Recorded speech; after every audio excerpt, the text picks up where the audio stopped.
Salut gang, vous êtes curieux de savoir comment faire apparaître vos avatars Discord et ceux-là de vos amis dans le stream? On va vous montrer comment faire.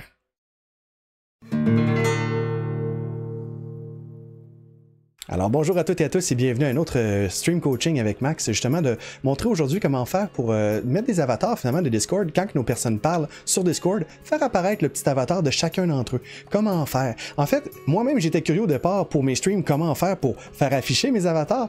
Puis après beaucoup de recherches, beaucoup d'expérimentation, j'ai réussi enfin à mettre la main là-dessus.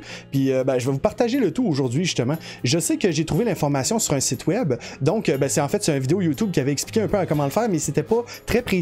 J'ai beaucoup cherché même avec ça. Donc je vais vous partager le lien du vidéo en dessous pour donner les mérites à la personne qui le mérite, donc qui le montre au départ. Mais je vais vous le partager aussi en français, comment faire le tout, donc comment expérimenter avec ça. Fait que c'est ce qu'on va aller voir à l'instant. Fait que je vais juste changer d'écran. Eh ben voilà. Donc, comment faire? Il y a plusieurs étapes à suivre. Je vais vous les montrer. En fait, l'objectif va être de partir d'un fichier CSS, donc un langage de page web, au fond d'affichage de page web. Et ce qu'on va faire, c'est qu'on va faire que quand les personnes parlent et qui parlent pas, il va y avoir des images qui vont interagir avec ça. Donc, on va avoir des étapes à suivre. Il va y avoir les deux premières étapes que je vais vous expliquer qu'on le fait une fois, mais pour les étapes 3 jusqu'à la fin, ça va être à refaire pour chacun des avatars. Une des choses qui n'est pas expliquée dans la vidéo et que je prends la peine de vous expliquer par la même occasion. Donc la première étape, ça va être quoi? Ça va être d'aller chercher en fait Discord, puis de le mettre en mode développeur. Ça va être important pour aller chercher les ID des utilisateurs de chacune des personnes qui sont dans notre Discord. Donc comment faire? Super simple. On va ouvrir notre Discord, puis par exemple, là, dans mon contexte, supposons qu'il y avait plusieurs personnes, qu'on voudrait aller chercher le ID de une des personnes.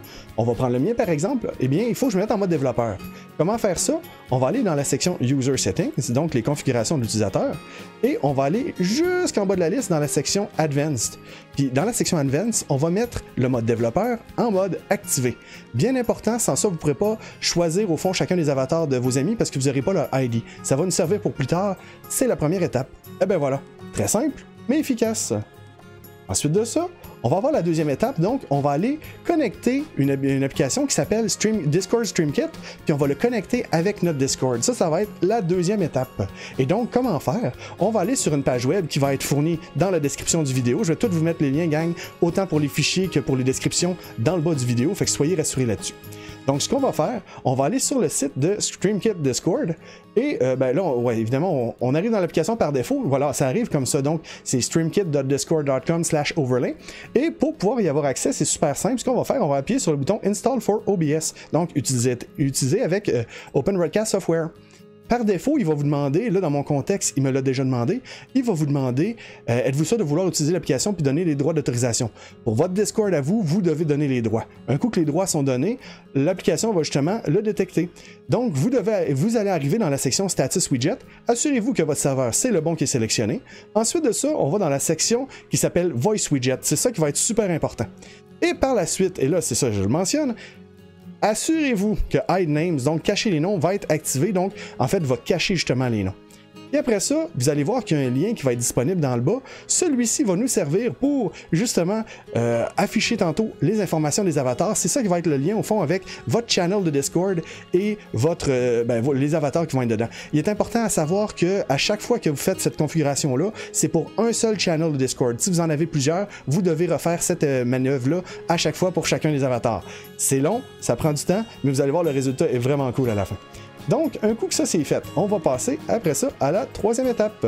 Oui, c'est-à-dire quoi?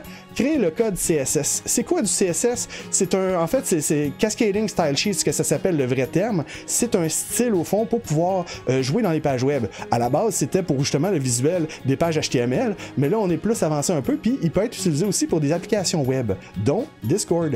Et Discord utilise ces pages-là.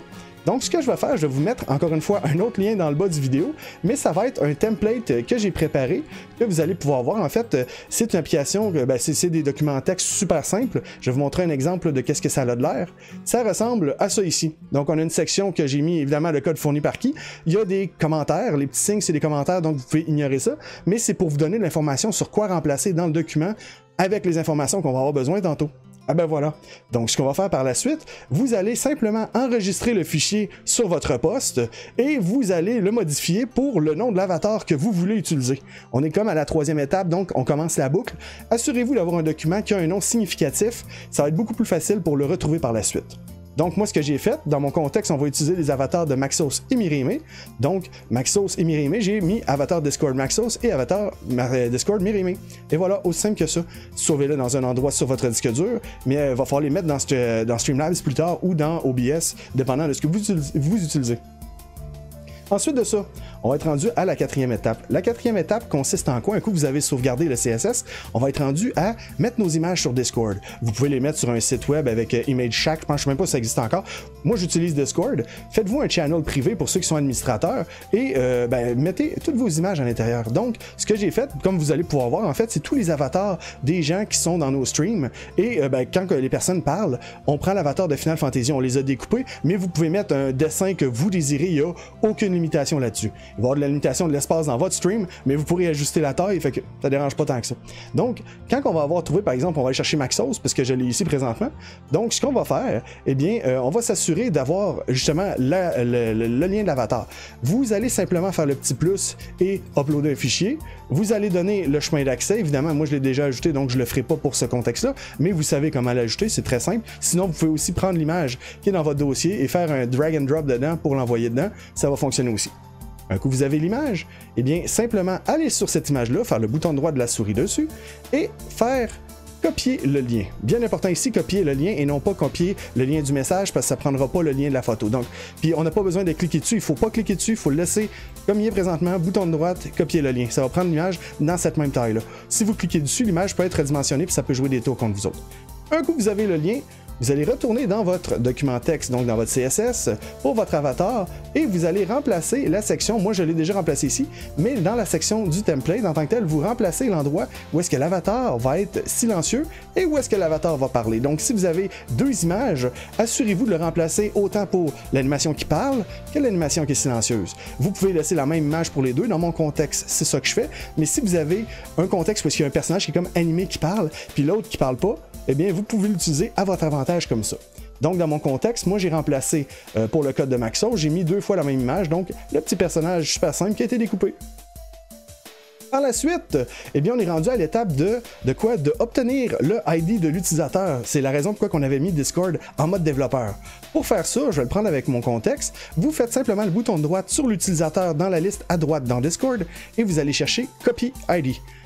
Maintenant, un coup vous avez copié le ID, la seule chose que vous avez à faire avec le template que vous allez voir à l'instant, il y a une section qui est écrite justement dans le haut, Discord ID. On fait rien que remplacer le Discord ID par la valeur que vous venez d'avoir. Donc, si on fait un coller, ça va donner un chiffre. Vous voyez maintenant mon numéro d'utilisateur. C'est pas grave.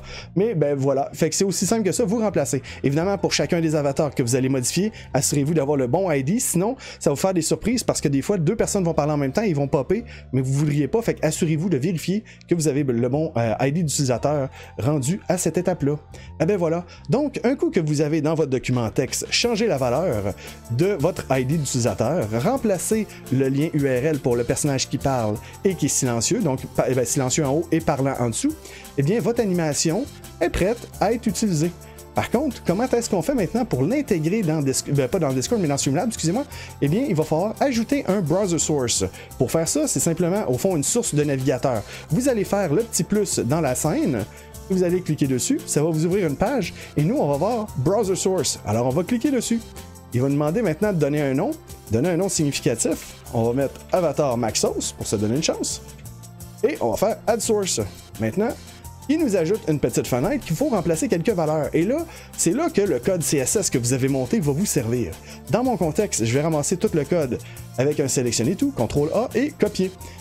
Une fois que vous avez cette valeur-là, vous allez aller dans la section de Custom CSS. Je vais juste ouvrir la page pour vous donner une chance. Voilà. Vous pouvez l'agrandir si vous désirez. Moi, je fais juste sélectionner tout et je fais coller avec CTRL-V et l'information va se coller. Par contre, vous voyez qu'il n'y a pas de lien qui est connecté. Et c'est là le lien du départ qui va être utilisé tout le temps avec le Discord StreamKit. Eh bien, on va l'utiliser. Donc, on va juste cliquer sur le champ texte. Tout simplement, il va nous le sélectionner au complet. On fait CTRL-C pour copier. On s'en retourne sur notre section de la source. Et là, regardez bien ça, ça va être super cool. Notre avatar va apparaître dès qu'on change de scène. Et voilà. Par contre, comme vous pouvez voir, là quand je parle, vous allez pouvoir voir que mon personnage pop et réapparaît tout le temps. Voilà. Par contre, vous voyez que la taille est un petit peu trop grosse. Et c'est là que moi j'utilise présentement les tailles de 270 par 250. Quand j'étais avec mon Lalafell, ben ça fait des miracles. Ah ben voilà. Là, évidemment, j'ai un deuxième Discord qui est ouvert en même temps parce que je vais vous montrer quand on en ajoute plusieurs. C'est très important cet exemple-là. Ben voilà. Donc, on va faire Done. Il va l'ajouter. Et là, vous voyez, à mon écran, ah ben voilà. Le petit Lalafell est apparu. Ouais! Vous pouvez évidemment l'agrandir ou le rapetisser. Fait que ça, c'est vraiment à votre choix. Et maintenant, si vous voulez ajouter un autre avatar, ben vous refaites la même méthode comme on a fait donc dans les étapes d'aller chercher la photo, aller chercher le code d'utilisateur de l'utilisateur en question, et ensuite de remplacer le tout dans votre document texte document texte dans le CSS de votre code. Évidemment, je recommande un outil comme Notepad++, comme vous voyez présentement. Vous pouvez utiliser Bloc-Notes de base, il marche très bien, mais il est plus facile à modifier avec des outils d'édition, dont Notepad++. Je pourrais vous mettre le lien aussi, évidemment, en dessous du vidéo, pour vous aider pour la navigation. Et un coup que vous avez, justement, là, on voit le ID de Mireille qui est mis et ses animations. Donc, le personnage, animation, image fixe de apparaître et disparaître. Eh bien, on va faire la même manœuvre. On va rajouter un browser source pour le personnage de Mireille. Fait qu'on va aller browser source, ajouter une source. Et là, on va dire ajouter une nouvelle parce qu'on en a déjà une pour Maxos, mais je veux pas Maxos. Et là, on va mettre avatar Mireille. Et voilà. Et là, on va ajouter, comme tantôt, on va remettre notre code dans la section. Et là, on va aller rechercher à nouveau notre lien qu'il y avait dans Discord StreamKit. On va le recopier à nouveau. Puis vous voyez, c'est des petites manœuvres qu'il faut savoir, mais un coup, vous allez les savoir, gang. Vous allez voir, vous allez sauver du temps, ça va être incroyable. Et là, on voit le personnage de Mireille. Comme vous voyez, quand je parle, elle monte pas. On va aller juste ajuster la taille, comme tantôt, avec 270 par 250. Si vos personnages sont plus gros, n'hésitez pas à les ajuster, il n'y a pas de problème. Et voilà, et là quand je fais Done, et voilà, le personnage de Mireille apparaît. Donc si j'arrête de parler quelques instants, mon personnage va disparaître en mode transparent. Ah ben voilà. Puis là, je vais activer le micro de Mireille, puis je vais désactiver le mien juste pour vous montrer justement que quand on parle avec les autres, eh bien, il détecte un et l'autre comme il faut. Ah, c'est génial ça. Puis on peut même voir dans les barres de son que effectivement mon casque d'écoute ne fonctionne pas, mais celui de Mireille fonctionne.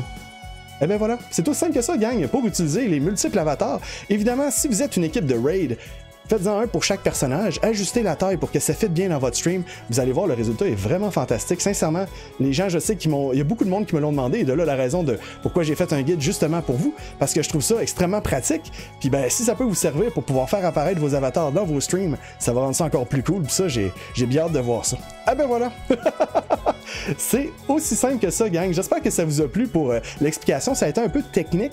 Ça m'a pris un peu de temps à préparer le guide pour pouvoir structurer le tout pour que ce soit facile à suivre. Mais vous voyez maintenant les étapes qu'il faut suivre pour pouvoir faire l'ajout des avatars dans les streams. Si vous avez aimé ça, n'hésitez pas à partager la vidéo puis à faire un like et un subscribe, gang. Ça va encourager la chaîne. Puis on va faire d'autres guides pour vous autres. Ça va être toujours un plaisir. Et il y aura d'autres guides pour le stream coaching qui s'en viennent. Alors, ne manquez pas ça. Oh yeah! Et sur ce, on se dit quoi? On se dit à la prochaine tout le monde, prenez soin de vous et on se revoit bientôt. Ah bye bye tout le monde. On se revoit sur twitch.tv/LordMaxos. Yes! Bye tout le monde, à la prochaine.